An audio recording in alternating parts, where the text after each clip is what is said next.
of Hyper Island in Stockholm. 20 years ago. This used to be a prison. Sweden is so wonderful that the prisons have now become schools for digital transformation. But maybe we should have that as an objective, as a goal for Brazil for the next 10 years. Why not? Okay, why not transform our prisons into schools for transformation? I live in Brazil. Yeah. I live in Sao Paulo. Secondly, my team back in England is top of the league again, Manchester City, so it's a good day. And thirdly, I get up every day, I go to work with amazing people. Okay, my colleagues at Hyper Island, our clients that we work with, I think they're all infinitely more interesting, intelligent, challenging, disruptive than I am. But in a way, I've always kind of found myself around those kind of people. So I started out in anthropology. That was my background. If you look on this photo, is it obvious which is the least Latino looking guy on the picture? Yeah, that's me. Gang members. I was working on projects with gang members in California when I did my PhD. That's about 25 years ago. Very interesting, very disruptive people. A lot to learn from them. Maybe not disruptive enough, so I decided to work with these guys. Everyone knows the hooligans. I always kind of joke, maybe the hooligans was the last great export from England to the rest of the world. People's relationships with technology. So trying to take this sort of anthropological perspective on how do people use technology? What are our behaviors with new technologies and communications? For me, it was a really interesting moment. Maybe it's best summarized by this one slide here. Tem gaúcho aqui, isso não é aquele bar check, okay? It's bar humbug.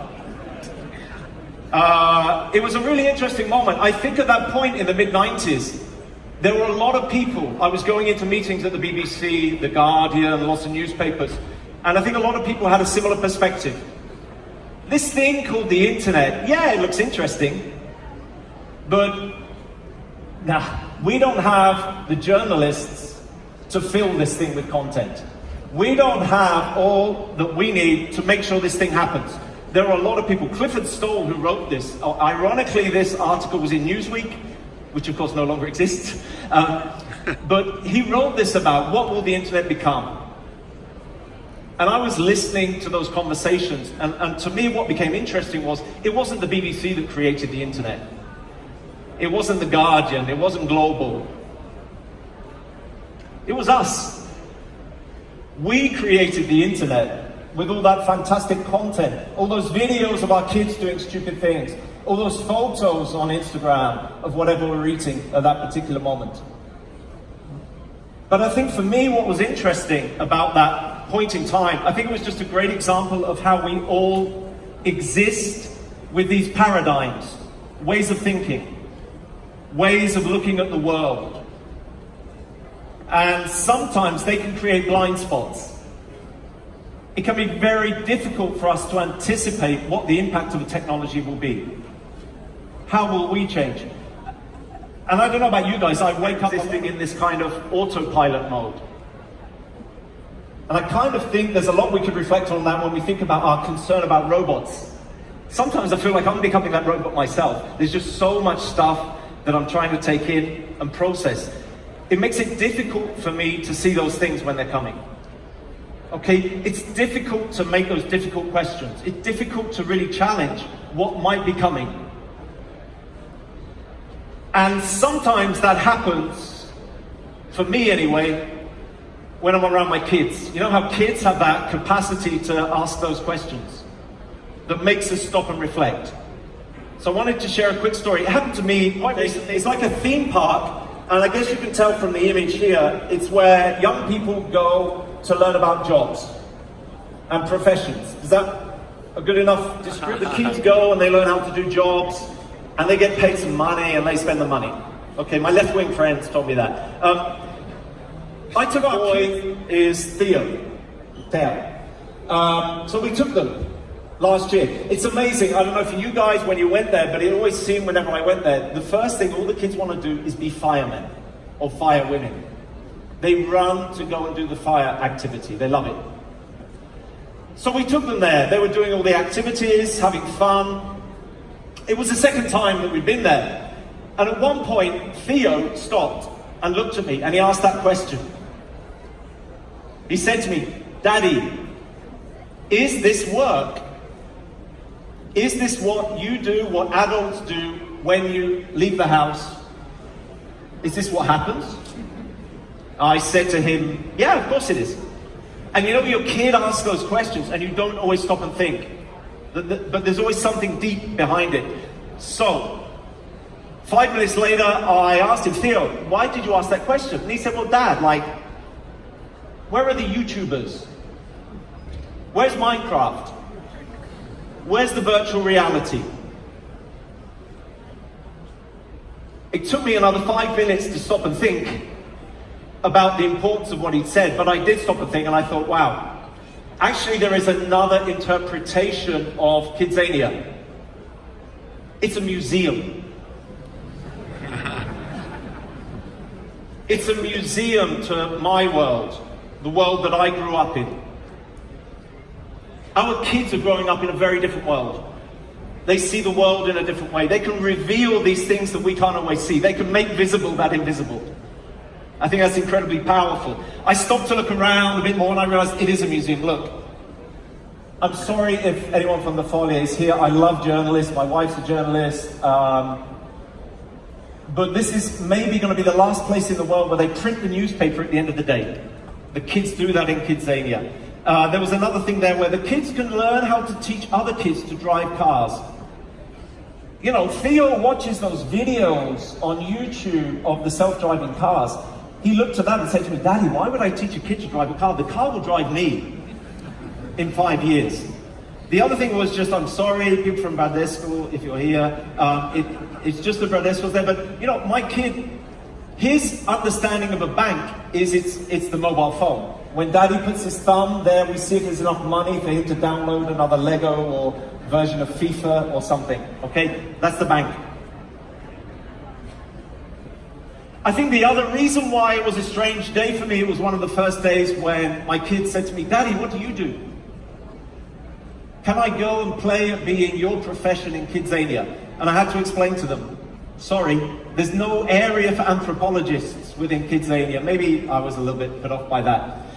And it got me thinking about what do I do as an anthropologist? I've read this recently, it seems interesting to me as a description. O antropólogo pode observar de produtos, serviços, experiências. Essa capacidade de ver coisas que passaram despercebidas. Maybe that ability to see what are people really trying to achieve. What is behind that behavior of people?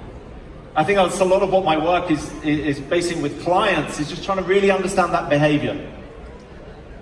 It was also a moment for me when I looked around and I thought about Theo's reaction to Kidzania, when I started to think about, everyone talks about disruption. Actually, anthropology is being disrupted, just as much as the newspapers are. And for me, that really kind of focuses around two things are happening.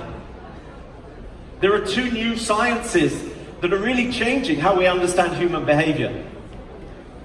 The first one, data science. I'm guessing quite a few of you might know of this book or read some of the books of you. Our ability to take on these divine skills through data is creating this huge disruption in what is a human being. There's one story about this that always makes me kind of reflect on this. I don't know how many of you know this story from the UK. First of all, how many of you are using one of these? Not the Bonfim, but her weight. So every day she throws her information into the web. She's connected to a large group of people. There's this whole movement called the Quantified self movement. People who are quantifying all their behaviors. One day her data comes back and it's just wrong. It's just completely out of line. Her temperature, her heart rate, all those factors are wrong compared to her normal behaviors. So she sends an email into her network that says, "Can someone help me fix the Fitbit? Because it's broken." She wakes up the next morning. Anyone care to guess what the message she received was? Yeah, you're pregnant. Congratulations. A guy in Australia sent her an email, he looked at the data and worked out that she was pregnant. You know, what other people could know about ourselves through our data. Me as an anthropologist, I'd always had that role of trying to understand, how do people behave the way they behave?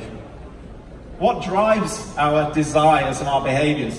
What does that mean when someone in Australia knows your body more than you do? Disruption. I guess the other part of this trying to understand behavior is neuroscience. There's been so many developments, I would say, in the last 10 or 15 years around behavioral psychology, behavioral economics. There's a video which I just want to show. It's 3 or 4 minutes, but stay with it. I think it's very interesting.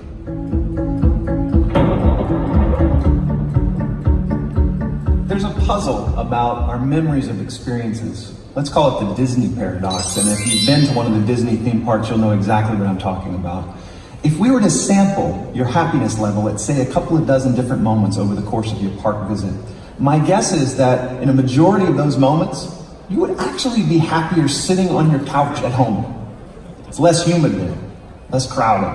You can get a hot dog for less than $10. But as we reflect on our park visit, it might be one of the highlights of the year. Why is that? Well, psychologists know that our memories of our experiences are not really fair. You know, we don't just take an average of our moment-by-moment sensations when we reflect on our experiences. Rather, we remember snippets, scenes, moments.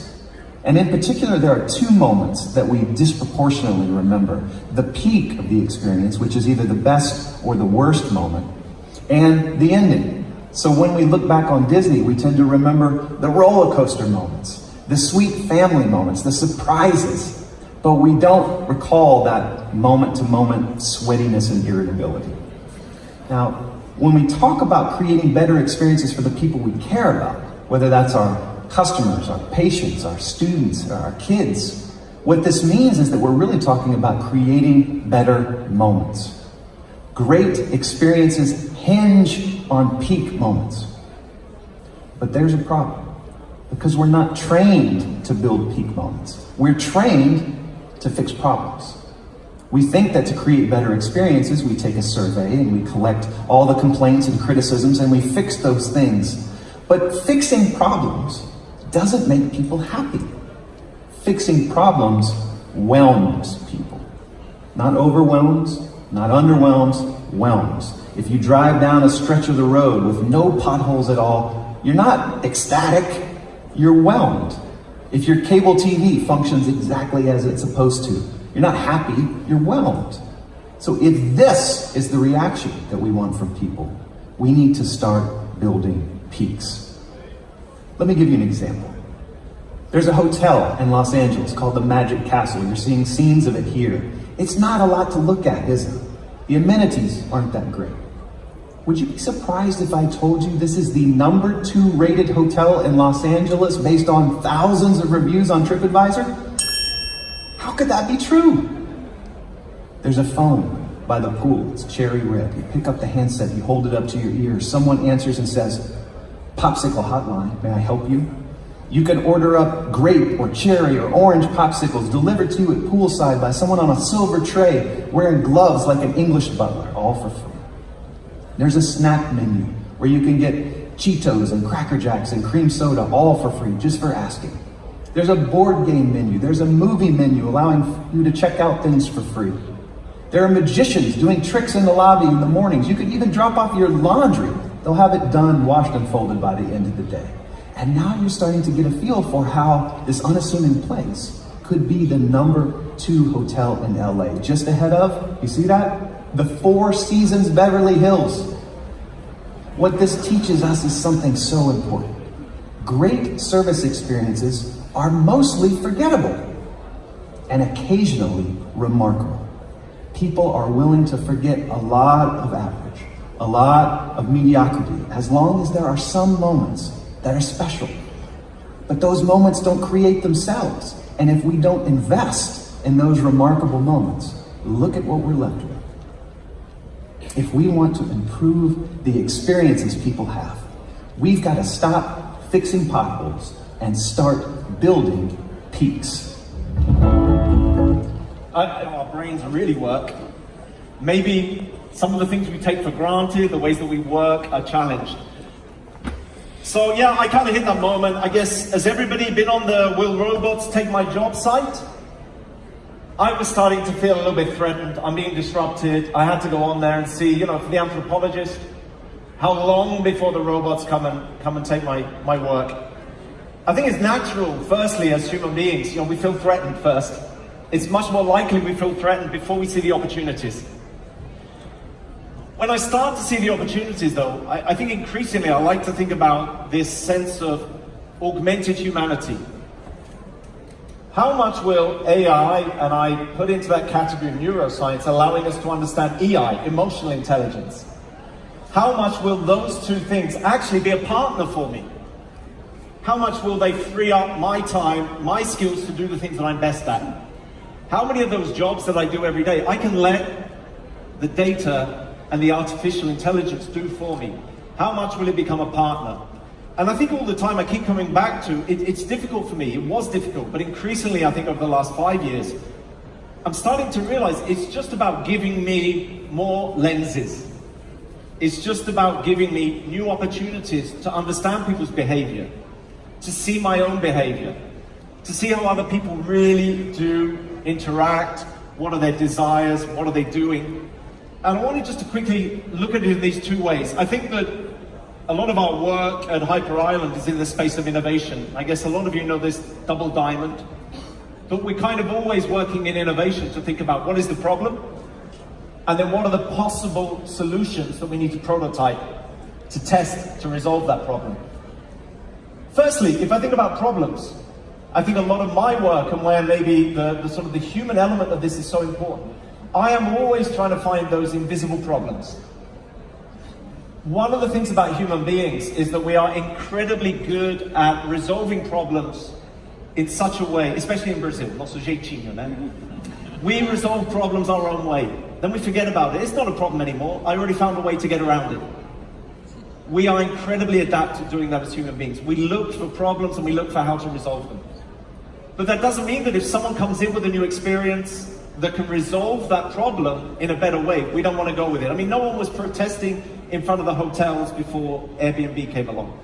But if someone created a better experience and they get rid of those invisible problems, we like it, we go with it. So I think there's always part of that human element to me that will stay there. As a human being, how can I try and identify what people are really trying to do? What is the need? What is the friction point? How are people trying to resolve it? But that's not to say that the technology will also become part of that. It's just amplifying my skills. I love this project here. It's called Living With.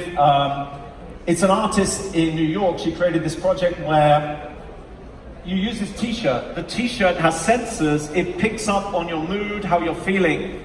And personally for me, having a friend who is bipolar, when he first saw this product, he was crying because he said to me, wow, it knows me better than I do. And it can communicate to other people when I'm having a bad day. That for me is amazing, okay? I need to use that as much as I need to use my own personal insight about human beings. I need this as well. This can reveal new things. I shouldn't feel threatened by this. I should be working with this. I think when we think about solutions as well, I think that one of the examples that Satya showed this morning for me was amazing. But really, this case is from Adidas. It's just about personalization. This is the future of how we create. Athlete data-driven design. Machine. Hyper-flexible. Localized. Tailored for cities. Production line of innovations. Accelerated crafting from months to hours. Optimized for athletes. Always evolving. Always in progress. What I find kind of most interesting about this is that Adidas launched these tennis shoes for running, whereby each product will be made just for you, personally. It will be fitting your feet. It will pick up the data around the shape of your foot. You will have personalized shoes. But also, they are picking up data across cities. So if you live in New York, you will get a different version of the shoe from if you live in Sao Paulo or in London. It also fits the terrain of the city. This to me starts to get me excited because, and this is where I guess I probably have a more direct relationship with Microsoft. To me, one of the things I use on Microsoft, design for inclusion sets. And this book from Kat Holmes is amazing. Kat Holmes, I think, still is head of inclusion at Microsoft, but she speaks a lot about this. You know, in the past, none of us had shoes that were made for us, unless you were fantastically wealthy. But we all kind of made do with that size of shoe that was actually fitted nobody. Fundamentally, in the future, design will be more inclusive. Things can be made for us. Things can fit our own specific needs. So the example that Sacha showed here about the physiotherapy, for me, amazing. How we are going to be able to have these solutions that are better made for us. That doesn't mean we don't need the human side. He's back, Theodore. My experience of just why this personal side is so important. A little story from last year at school. So our kids are now doing design thinking at schools. Theo's school, Rio Branco, they did this week where they have to design a technology product, and then they did like a Shark's Tank. On Saturday, all the parents go and they presented. I don't know if they were looking for investment, but anyway, they presented their ideas. Theo's group, I don't know if you can see here, but they created this interactive TV. It's a TV which can be operated by voice. So you can tell the TV what you want it to do. It was interesting, it was good, they did the presentation, all the other parents were very proud and clapping. There was one parent who wasn't clapping. Me. All the parents were looking at me like, quem é esse cara chato, hein? Não tá gostando, essa coisa incrível dos meus filhos. And I said, look, I'm sorry, it's a great idea, I love it, but they're young, they're 7, right? They'll get better. They started looking at me like, what? And then I explained to them, look, I'm really sorry, I work in innovation, and I worked with Samsung on this project 4 years ago. We did the same thing, we created this TV, you would operate it with your voice. And it didn't work. It was rejected, so I told them that story, and then of course everyone looked at me like, meu Deus, ele é até mais chato, ele tem uma explicação. Tá matando o sonho do meu filho, ele tem explicação. Okay, so we left, and I don't know if you understood when I presented, whether you're paying attention, probably not, sorry Theo. He explained, this is a little camera. He started to tell me, Dad, you know at our school, at Rio Branco, there's a lot of kids who are deaf. So they cannot activate the TV with their voice the same way. So we built in a system with a little camera, and now you can activate the TV with sign language. How do you think I felt when he explained that to me? Yeah, pretty lousy. Afterwards, just as a detail, I went and spoke to my friend at Samsung. He said, yeah, do you know what? We created that product afterwards with you could activate it with sensors on your hands, and it was one of our best innovation projects of the last 10 years. As he said, why didn't we employ your son instead of you? And I think I just want to bring that up. Maybe it's not the anthropologist, maybe it's the son of the anthropologist or the daughter of the anthropologist who does this better. But we still need that human side. We need to really understand people. How are people's needs different? I think the solutions will come from data working with us as humans, using our best human capacity, that capacity for empathy, for going beyond, for asking the question again. Also, I think in this example, it was a great example about how often do we kill things? We saw it before, it didn't work. The context is always changing with technology. Technology is changing from one day to the next. I don't know who remembers Wired magazine, website. Kevin Kelly, the founder of Wired, speaks a lot about this. We are always becoming in this new world of technology. Nothing is fixed. Everything changes. Expectations change. So we need to adapt and have that flexible mindset that we're always questioning things again. So neuroscience, showing how our brains really work. And fundamentally, we have two brains. Okay? We have this executive network, which is when we're really focused, we're really thinking, we're doing a specific job. That's the executive network. We also have this elastic network. You know when you're not really thinking, you're washing the dishes? I'm looking at the men now, you do wash the dishes at home? Yeah, please. That's when those other ideas come in, that more elastic thinking. We need this to solve problems and be creative. And I think if I think about what AI is doing and helping me in my job and helping clients, AI is really good at doing the executive network stuff. It can understand big numbers. It can resolve issues very quickly.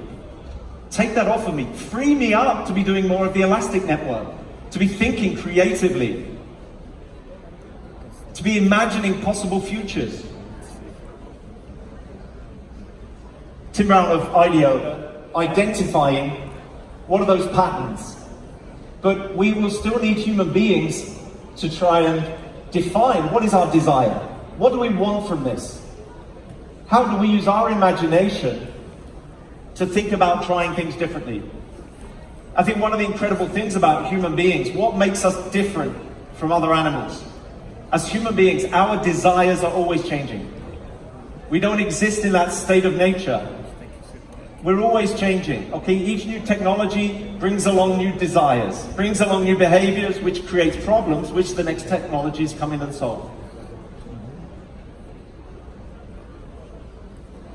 So to sum up here, things that I think are interesting, thinking about this idea of augmented humanity. How are we going to be partners with the technology? What might be some of the implications of that? This model, this pyramid, comes from a book by Bernadette Jiwa. She talks about the old pyramid from Maslow. In the digital world, what will that pyramid look like? And she says fundamentally, at the bottom there, how we get the service, what platform we access it by, the functionality will be a lot less important than the empathy. The fact that the products know who we are, understand us, connect with us. And I think this bigger issue of empathy for me is fundamental.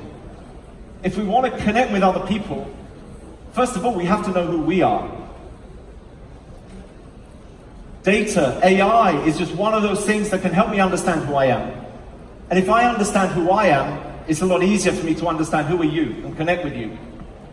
And so this point about self-awareness is everything for me. Any tool that you can use to be more self-aware. Why do I act the way I do? Why do I think the way I do? Maybe that's our biggest competitive advantage with our companies as well. Why do we think the way we do? What are those paradigms that define the way we think? I think very much related to that is this. Satya showed that image of the future workplace. I kind of worry that a lot of the times our workplace is like this. How much time do we spend in our jobs protecting our reputation? Trying to make it look like we know everything. There's a lot of studies around this showing that actually we spend almost as much time at work on our second job as our first job. Our second job is protecting our reputation. If we were a little bit more self-aware, if we were a little bit more open to understanding how we are not perfect as human beings, we make bad decisions, we are not rational, that actually AI could help us to do many of our jobs better. If we were actually open to this, could we avoid some of the second jobs? The amount of stress that we create in our working lives just to try and look like we know everything and we can resolve everything, because we can't. Could we have a better workplace if we actually understood who we are as human beings a little bit better? Third thing for me, everyone knows this game? Yeah? Fortnite? I don't know if you're playing or kids are playing. Both. Fortnite, everyone knows Fortnite. Who doesn't know Fortnite? Fortnite. Who doesn't know? A few people. Did you watch the World Cup? You remember the celebration from Griezmann? The little dance that Griezmann does, okay, that comes from Fortnite. So you know it, even if you don't know it. I was thinking about this, about often new technology comes in. Don't ask me to do the floss, no way. A lot of the time the new technology comes in, and like I said before with the internet, we're not thinking in that way about new technology, new behaviors, new desires, new opportunities. if we think in that way, it helps us to actually really think about, underneath the technology is human desires. What are people really looking to do? Why do I think this is interesting? So I took this photo in London a few months ago. That was my nephew playing in London. My son is playing in Sao Paulo together, okay? I wanted to know more about the game, and I came across this story here. Fortnite is being used by companies for job interviews. Yeah, your performance on Fortnite can define how employable you are. Because within the game you have to do all these things. Christian here was talking about all these things about agile, new ways of working, new ways of thinking. Fortnite is amazing for this. Kids have to connect with people they don't know, learn quickly, it's agile, it's lean. So it kind of makes sense to me. And then when I realized that, I kind of realized, oh, okay, so that maybe explains why you can now get scholarships to go to university to play esports. Starting to make sense to me. And then when I think about that, it also kind of starts to make sense to me. I saw a couple of people looking at me like, what the? Yeah, it exists. Okay, Fortnite coaches. Who 3 years ago would have thought about this as a profession? Very few people. But again, it's just, we suffer these blind spots as human beings, but let's try and think a little bit better about new technology, new desires. What are the new opportunities that this is going to bring for us? And it kind of connects with me, the last two things. The first one for me is just, everyone here today is talking about change. Everyone's talking about transformation. We never talk about this within our companies. Optimism. And yet we're all trying to change.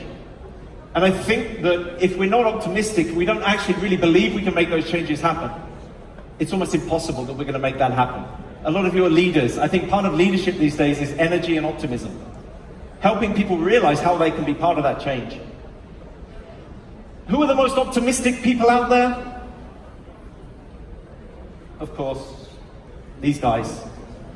I want to leave you with this. Connect with your kids, listen to your kids, learn from your kids. They're going through all of this in a different way that we are. Talk to them, understand it, love your kids, even if they're going to cheer for Argentina. Okay? Listen to them. Thanks, guys.